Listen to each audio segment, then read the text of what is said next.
Hi guys, welcome back to my YouTube channel Yashora's vlogs. So ಇವಾಗ almost ಅಲ್ಲಿ ಹಬ್ಬಗಳೆಲ್ಲ ಬರ್ತಾ ಇದೆ. ಸೊ ಹಂಗಾಗ್ಬಿಟ್ಟು ಒಂದು ಹೊಸ ರೆಸಿಪಿ ಜೊತೆ ಬಂದಿದ್ದೀನಿ. ಅದ್ ಯಾವ ರೆಸಿಪಿ ಅಂತ ನೀವು ಥಿಂಕ್ ಮಾಡ್ತಾ ಇರ್ಬೋದು. ಗರಿ ಗರಿಯಾದ ಚಕ್ಲಿ ಮಾಡೋದು ಯಾವ ತರ ಅಂತ ತೋರಿಸ್ತೀನಿ. ಹಾಗೆ ಕಮ್ಮಿ ಟೈಮಲ್ಲಿ ಯಾವ ತರ ಚಕ್ಲಿ ಮಾಡೋದು ಅಂತಾನು ಸಹ ತೋರಿಸ್ತೀನಿ. ಅಂಡ್ ಇವಾಗ ಗೌರಿ ಗಣೇಶ ಹಬ್ಬ ಬರ್ತಿದೆ, ವರಮಹಾಲಕ್ಷ್ಮಿ ಬರ್ತಿದೆ. ಸೊ ಅದಕ್ಕೆಲ್ಲ ಆಲ್ಮೋಸ್ಟ್ ಅಲ್ಲಿ ಚಕ್ಲಿ ಮಾಡೇ ಮಾಡ್ತೀವಿ. ಸೊ ಹೊರ್ಗಡೆಯಿಂದ ತಗೊಂಬಂದ್ ಏನಕ್ಕೆ ಇಡ್ಬೇಕಲ್ವಾ, ನಮ್ಮನೇಲಿರೋ ಇಂಗ್ರೀಡಿಯೆಂಟ್ಸ್ ನೇನೆ ಯೂಸ್ ಮಾಡ್ಕೊಂಡು ಈಸಿಯಾಗಿ ಯಾವ ತರ ಮಾಡೋದು ಅಂತ ತೋರಿಸ್ಕೊಡ್ತೀನಿ ಬನ್ನಿ. ಹಾಗೆ ನನ್ಗೆ ಯಾರೆಲ್ಲ ಸಪೋರ್ಟ್ ಮಾಡ್ತಿದ್ರ ಅವ್ರಿಗೆಲ್ಲ ಥ್ಯಾಂಕ್ ಯು ಸೋ ಮಚ್ ಅಂತ ಹೇಳಕ್ ಇಷ್ಟಪಡ್ತೀನಿ. ಯಾಕಂದ್ರೆ ಗೈಸ್, ಇವಾಗ ಅಕ್ಕಿ ಹಿಟ್ಟನ್ನ ಫ್ರೈ ಮಾಡ್ಕೊತಾ ಇದ್ದೀವಿ. ಸ್ವಲ್ಪ ತೋಬೆಚ್ಚಗೆ ಮಾಡ್ಕೊಳ್ಬೇಕಷ್ಟೇ. 2 ಲೋಟ ತೊಗೊಂಡಿದ್ದೀನಿ ಅಕ್ಕಿ ಹಿಟ್ಟು. ಯಾಕಂದರೆ ಇದು ಕಲರ್ ಚೇಂಜ್ ಆಗೋವರೆಗೂ ನಾವು ಫ್ರೈ ಮಾಡಬಾರ್ದು. ಸ್ವಲ್ಪ ಬಿಸಿ ಮಾಡಿಕೊಂಡ್ರೆ ಸಾಕು. ಇವಾಗ ಇದಕ್ಕೆ 1 ಸ್ಪೂನ್ ಜೀರಿಗೆ ಸೇರಿಸೋಣ. 1 ಸ್ಪೂನ್ ಜೀರಿಗೆ ಸೇರಿಸಾದ್ಮೇಲೆ ಓಂ ಕಾಳು ಬರುತ್ತಲ್ಲ, ಓಂ ಕಾಳನ್ನ 1/4 ಸ್ಪೂನ್ ಸೇರಿಸ್ಕೊತಾ ಇದ್ದೀನಿ. ಹಾಗೆ 1 ಸ್ಪೂನ್ ಬಿಳಿ ಎಳ್ಳು, ಹಾಗೆ 1 ಸ್ಪೂನ್ ಖಾರದ ಪುಡಿನ ಸೇರಿಸ್ಕೊತಾ ಇದ್ದೀನಿ. ಇದು ಮನೇಲೇ ಮಾಡಿದಂತಹ ಖಾರದ ಪುಡಿ. ನೀವು ನಿಮ್ಮ ಮನೇಲಿ ಯಾವುದಿರುತ್ತೋ ನೀವು ಅದನ್ನು ಸೇರಿಸ್ಕೊಳ್ಬೋದು. ಸೊ ನಾನು ಇಲ್ಲಿ ಜಾಸ್ತಿ ಖಾರ ಯಾರೂ ತಿನ್ನಲ್ಲ ಅಂತ ಹೇಳ್ಬಿಟ್ಟು ನಾನು 1 ಮತ್ತು 1.5 ಸ್ಪೂನ್ ಅಂತ ಅಂದ್ಕೊಳ್ಳಿ, ಅಷ್ಟು ಖಾರದ ಪುಡಿನ ಸೇರಿಸ್ಕೊತಾ ಇದ್ದೀನಿ. ನಿಮ್ಮ ರುಚಿಗೆ ಎಷ್ಟು ಬೇಕೋ ಅಷ್ಟನ್ನ ಸೇರಿಸ್ಕೊಬೋದು. ಹಾಗೆ ಒಂದು ಚಿಟ್ಟಿಗೆ ಅಷ್ಟು ಹಿಂಗನ್ನ ಹಾಕ್ತಾಯಿದ್ದೀನಿ. ತುಂಬ ಟೇಸ್ಟ್ ಚೆನ್ನಾಗಿ ಬರುತ್ತೆ ಚಕ್ಲಿದು. ನೋಡಿ, ಒಂದು 1/4 ಲೋಟ ಹುರ್ಗಡ್ಲೆ ತಗೊಂಡಿದ್ದೀನಿ. ಇದನ್ನ ಮಿಕ್ಸಿಗೆ ಹಾಕ್ತಾ ಇದ್ದೀನಿ. ಇವಾಗ ಗ್ರೈಂಡ್ ಮಾಡ್ಕೊಂಬರೋಣ. ಗೈಸ್, ಇವಾಗ ಯಾವ ತರ ನುಣ್ಣಗಾಗಿದೆ ಅಂತ ತೋರಿಸ್ತೀನಿ ಬನ್ನಿ. ನೋಡಿ, ಈ ಹದದಲ್ಲಿ ನುಣ್ಣಗಾಗಿರ್ಬೇಕು. ಓಕೆನಾ? ನೋಡಿ, ಯಾಕಂದ್ರೆ ಎಲ್ಲೂ ಒಡೋಡಕ್ಕೆ ಇರಬಾರ್ದು ಕಡಲೆ. ಈ ತರ ಫುಲ್ಲು ನುಣ್ಣಗೆ. ಆಲ್ರೆಡಿ ನಾವು ಇಂಗ್ರೀಡಿಯೆಂಟ್ಸ್ನ ಹಾಕಿದ್ವಲ್ವ, ಸೊ ಅದರೊಟ್ಟಿಗೆ ನಾವು ಕಡಲೆ ಹಿಟ್ಟನ್ನು ಸಹ ಸೇರಿಸ್ಕೊಳ್ಬೇಕು.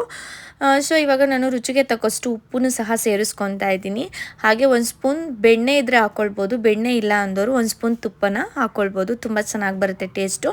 ಸೊ ನಾವು ಏನೇನು ಇಂಗ್ರೀಡಿಯೆಂಟ್ಸ್ ಹಾಕ್ಕೊಂಡಿದ್ವೋ ಸೊ ಅದೆಲ್ಲದರೊಟ್ಟಿಗೆ ಮಿಕ್ಸ್ ಆಗಬೇಕು ಹಸಿಟ್ಟು. ಸೊ ಹಂಗಾಗಿ ನಾವು ಚೆನ್ನಾಗಿ ಕಲಿಸ್ಬೇಕು. ಈ ಥರ ನಾವೆಷ್ಟು ಚೆನ್ನಾಗಿ ಕಲಿಸ್ತೀವೋ ಅಷ್ಟು ಚೆನ್ನಾಗಿ ನಾವು ಹಿಟ್ಟನ್ನ ಮಿದಿಬೋದು. ಸೊ ಅದರಿಂದ ಹಾಗೆ ಉಪ್ಪು ಖಾರ ಎಲ್ಲ ತುಂಬ ಚೆನ್ನಾಗಿ ಸೇರ್ಕೊಳ್ಳುತ್ತೆ ಹಸಿಟ್ಟಿಗೆ. ಸೊ ಹಂಗಾಗ್ಬಿಟ್ಟು ಚೆನ್ನಾಗಿ ಮಿದ್ಕೊಳ್ಬೇಕು. ನೋಡಿ, ಇವಾಗ ಸ್ವಲ್ಪನೇ ನೀರು ಹಾಕೊಂಡು ಕಲ್ಸ್ಕೊಳ್ಳೋಣ ಬನ್ನಿ. ನೋಡಿ, ಈ ತರ ಸ್ವಲ್ಪನೇ ಹಾಕೊಂಡು ಚೆನ್ನಾಗಿ ಮಿದ್ಕೊಬೇಕು. ನೋಡಿ ಗೈಸ್, ಈ ತರ ಕಲಿಸ್ಕೋಬೇಕು. ತುಂಬಾ ತೆಳುವಾಗೂ ಇರಬಾರ್ದು, ತುಂಬಾ ಗಟ್ಟಿಗೂ ಇರಬಾರ್ದು. ನಮ್ ದಿವ್ಯನ್ ತರ ಇರಬೇಕು ಚಕ್ಲಿ ಹಿಟ್ಟು. ಅವಳು ತುಂಬಾ ಸಾಫ್ಟು ಅಲ್ಲ, ತುಂಬಾ ಹಾರ್ಡು ಅಲ್ಲ, ಆ ತರ ಅವಳು. ನೋಡಿ, ನಾನು ನಿಮಗೆ ತೋರಿಸ್ತೀನಿ. ಈ ತರ ಇರಬೇಕು. ಇಟ್ಟೆ ತಿನ್ಬಿಡು, ಬೆಳಿಗ್ಗೆ ಸ್ಕೂಲ್ಗೆ ಹೋಗಲ್ಲ. Just for fun guys, just for fun. ಯಾಕಂದ್ರೆ ನಿಮಗೂ ಬೋರ್ ಆಗುತ್ತಲ್ವಾ, ಸೊ ಅದಕ್ಕೆ ಫನ್ ಮಾಡ್ತಾ ಇದೀವಿ, ಫನ್.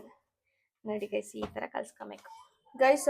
ಇದನ್ನ ಒಂದು 5 ಮಿನಿಟ್ಸ್ ಚೆನ್ನಾಗಿ ನೆನ್ಕೊಳ್ಳಿ ಅಂತ ಹೇಳ್ಬಿಟ್ಟು ಹಿಟ್ಟನ್ನ ನೋಡಿ ಈ ತರ ಕಾಟನ್ ಇದ್ರಲ್ಲಿ ಇದ್ ಮಾಡಿ ಇಟ್ಟಿದ್ವಿ, ಒಸಿಟ್ಟಿದ್ವಿ. ನೋಡಿ ಸಾಫ್ಟ್ ಆಗಿದೆ. ಸೊ ಇವಾಗ ಎಣ್ಣೆನ ತಗೊಂಡ್ಬಿಟ್ಟು ನೋಡಿ, ಇದು ಚಕ್ಲಿ ಮಾಡೋದು ಇದಿರುತ್ತೆ ಅಲ್ಲ, ಸೊ ಇದೆಲ್ಲ ಇರುತ್ತಲ್ಲ, ಈ ಚಕ್ಲಿ ಮಾಡೋ ಅಂಥದ್ದು. ಸೊ ನೋಡಿ, ಇದು ಮೇಯ್ನ್ ಇದರಲ್ಲಿ ಶೇಪ್ ಬರೋ ಅಂಥದ್ದು, ಸರಿನಾ? ಇದಕ್ಕೆಲ್ಲ ಆಯಿಲ್ನ ಹಚ್ಕೊಳ್ಳೋಣ. ಚೆನ್ನಾಗಿ ಆಯಿಲ್ನ ಹಚ್ಕೊಂಡ್ರೆ ನೋಡಿ ಈ ಥರ ನಾನು ಇದರಲ್ಲೇ ಹಚ್ಕೊತೀನಿ. ನೋಡಿ, ಈ ಥರ ಎಲ್ಲ ನಾವು ಆಯಿಲ್ ಹಚ್ಕೋಬೇಕು ಚೆನ್ನಾಗಿ. ಯಾಕಂದ್ರೆ ಸಖತ್ತಾಗಿ ಮಾಡ್ತೀನಿ ಅಂತ ಅಷ್ಟೇ. ಲಿರಿಶಾ, ಅಲ್ಲಾಡ್ಸ್ಬೇಡ. ಅಲ್ಲಾಡ್ಸು. ಏಯ್ ಸುಮ್ಮನಿರು ಲಿರಿಶಾ. ಚಕ್ಲಿ ಮಾಡ್ತಾ ಇದಾರೆ, ನೋಡೋಣ ಹೆಂಗ್ ಮಾಡ್ತಾರೆ.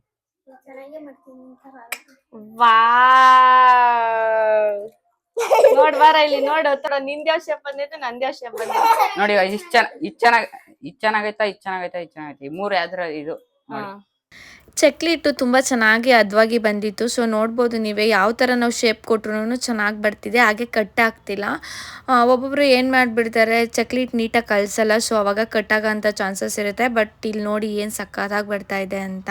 ಬಿಸಿಗಿಟ್ಟಿರ್ಲಿಲ್ಲ, ಮರ್ತ್ಬಿಟ್ಟಿದೆ ಮಾಡೋ ಬಿಸಿನಲ್ಲಿ. ಸೊ ಹಂಗಾಗಿ ಎಣ್ಣೆ ಬಿಸಿ ಆಗ್ತಿದೆ. ನಾನು ಆಲ್ಮೋಸ್ಟ್ ಅಲ್ಲಿ ಏನ್ ಹೇಳ್ತೀನಿ ಅಂತಂದ್ರೆ, ಫುಲ್ಲು ಎಣ್ಣೆ ಕಾಯೋವರೆಗೂ ಬಿಡಬೇಡಿ. ಯಾಕಂತಂದ್ರೆ ನಾವು ಹಾಕಿದ ತಕ್ಷಣ ಅದು ಸೀದೋಗ್ಬಿಡುತ್ತೆ. ಲೋ ಫ್ಲೇಮ್ ಅಲ್ಲಿ ಇದ್ರೆ ಚೆನ್ನಾಗಿ ಫ್ರೈ ಆಗುತ್ತೆ, ಅಂದ್ರೆ ಚೆನ್ನಾಗಿ ಚಕ್ಲಿ ಒಳಗಡೆ ಎಲ್ಲ ಹಿಟ್ಟೆಲ್ಲ ಚೆನ್ನಾಗಿ ಫ್ರೈ ಆಗುತ್ತೆ. ಸೊ ಹಂಗಾಗ್ಬಿಟ್ಟು ಲೋ ಫ್ಲೇಮ್ ಅಲ್ಲಿ ಇಟ್ಕೊಂಡು ಸ್ವಲ್ಪ ಎಣ್ಣೆ ಬಿಸಿ ಆದ್ಮೇಲೆ ನೀವು ಚಕ್ಲಿನ ಹಾಕೊಂಡ್ರೆ ತುಂಬಾ ಚೆನ್ನಾಗಿ ಬರುತ್ತೆ. ಅಂಡ್ ಟೇಸ್ಟ್ ಯಾವ ತರ ಇದೆ ಅಂತ ಯೋಚನೆ ಮಾಡ್ತಾ ಇದ್ದೀನಿ. ನೋಡೋಣ, ಟೇಸ್ಟ್ ಮಾಡಿ ಸಹ ತೋರಿಸ್ತೀನಿ. ಇವಾಗ ಹಾಕೋಣ ಬನ್ನಿ ಗೈಸ್. ಇವಾಗ ಎಣ್ಣೆ ಕಾದಿದೆ.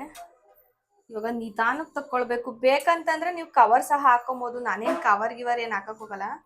ನೋಡಿ, ಇದೇ ತರ ಎತ್ಕೊಂತೀನಿ. ಬೇಕು ಅಂದ್ರೆ ನೀವು ಕವರ್ ಹಾಕೋಬಹುದು. ನೋಡಿ ಈ ತರ ಹಾಕ್ಬೇಕು. ಲೋ ಫ್ಲೇಮಲ್ಲಿ ಇಟ್ಕೊಂಡು ನಾವು ಹಾಕೊಬೇಕು ನೋಡಿ. ಚಿಕ್ಕದ್ ಇಲ್ಲಿಗ ಹಾ ಚಿಕ್ಕದು ಲಿಲ್ಲಿಗೆ. ಯಾಕೆ ಹೇಳೋ, ಅವಳು ಜಾಸ್ತಿ ಹಠ ಮಾಡ್ತಾ ಇರ್ತಾಳಲ್ಲ, ಆಗ ಅದಕ್ಕೆ ಅವಳು ಚಿಕ್ಕದು ಅವಳಿಗೆ. ನೋಡಿ ಈ ತರ ನೀವ್ ಹಾಕೊಳ್ಬಹುದು, ಈಸಿಯಾಗಿ ಹಾಕೊಳ್ಬಹುದು ಗೈಸ್. ನೋಡಿ ಎಷ್ಟು ಈಸಿಯಾಗಿ ಹಾಕಿದೆ ಅಂತ. ಬೇಕಂತಂದ್ರೆ ನೀವು ಕವರು ಯೂಸ್ ಮಾಡ್ಬೋದು. ನಾನು ಇಷ್ಟ ಹಾಕಿರ್ತೀನಿ ಸಾಕು, ಸ್ಪೇಸ್ ಆಗಲ್ಲ. ಸೊ ಹಂಗಾಗ್ಬಿಟ್ಟು ನೀವು ಹಾಕ್ ತಕ್ಷಣ ನೀವು ಯಾವ್ದೇ ಕಾರಣಕ್ಕೂ ರೊಟೇಟ್ ಮಾಡಕ್ ಹೋಗ್ಬೇಡಿ. ಸ್ವಲ್ಪ ಫ್ರೈ ಆಗ್ಲಿ. ಸ್ವಲ್ಪ ಫ್ರೈ ಆದ್ಮೇಲೆ ಈ ಗುಳ್ಳೆ ಎಲ್ಲ ಸ್ವಲ್ಪ ಲೈಟ್ ಆಗಿ ಇದಾಗುತ್ತೆ ಗೊತ್ತಾ. ಸೊ ಅವಾಗ ನೀವು ಇದನ್ನ ಎತ್ತಿ, ಅವಾಗ ತುಂಬಾ ಸೂಪರ್ ಆಗಿ ಬರುತ್ತೆ ಚಕ್ಲಿ. ರೈಸ್ ಇವಾಗ ಎತ್ತುತ್ತಾ ಇದ್ದೀನಿ ನೋಡಿ. ಇಷ್ಟು ಫ್ರೈ ಆಗಿದ್ರೆ ಸಾಕು. ತುಂಬಾ ಆದ್ರೆ ಕಲರ್ ಚೇಂಜ್ ಆಗ್ಬಿಡುತ್ತೆ. ಆಮೇಲೆ ನಾನು ಖಾರ ಪುಡಿನೂ ಜಾಸ್ತಿ ಹಾಕಿಲ್ಲ, ಅದಕ್ಕೆ ಈ ಕಲರ್ ಬಂದಿದೆ. ಬೇಕಂತಂದ್ರೆ ನೀವು ಖಾರ ಪುಡಿನ ಸೇರಿಸ್ಕೊಬಹುದು. ನಮಗೆ ಕಲರ್ ಇಂಪಾರ್ಟೆಂಟ್ ಅಲ್ಲ, ಟೇಸ್ಟ್ ಇಂಪಾರ್ಟೆಂಟು. ಇದು ನಿರೀಕ್ಷೆಗೋಸ್ಕರ ಚಿಕ್ಕದ್ ಮಾಡಿರೋದು. ಎಷ್ಟು ಚೆನ್ನಾಗಿರೋ ಚಕ್ಲಿ ರೆಡಿ ಆಗವೆ, ಫುಲ್ಲು ಗರಿ ಗರಿ ಅಂತವೆ. ಸೊ ಇವಾಗ ಟೇಸ್ಟ್ ಮಾಡೋಣ.